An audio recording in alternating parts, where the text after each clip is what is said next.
what tadabbur means, what deep contemplation, what does that mean? Allah in the Quran did not say that thinking deeply about the Quran is an extracurricular activity. We know that some things in Islam are absolutely necessary, like the five prayers, there's no compromise on the five prayers. Some things are haram, they're absolutely haram, there's no compromise. Tadabbur of the Quran, contemplating, thinking deeply about the Quran, is actually something Allah demands in the Quran and complains when people don't do it. So it's not something light. It's not if you have time, you should do it. In fact, he says, أَفَلَا يَتَدَبَّرُونَ الْقُرْآنَ twice. He says, don't they then think deeply about the Quran? Twice he asked that question.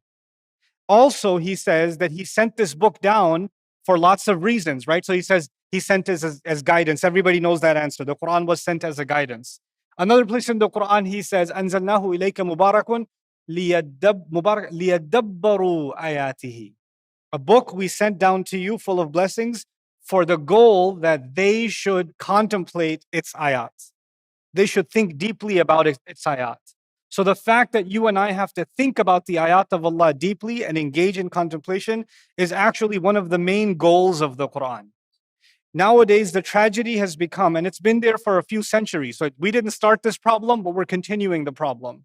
And that is when somebody says, I'm learning Quran, or my child is learning Quran, you know what that means? They're memorizing Quran, or they're learning tajweed, or they're learning how to sound the words. And we call that learning Quran. When the Quran came down, nobody called that learning Quran. Nobody called that learning Quran. When someone was learning Quran, they were pondering the Quran. They were thinking about the Quran. They were trying to understand the Quran.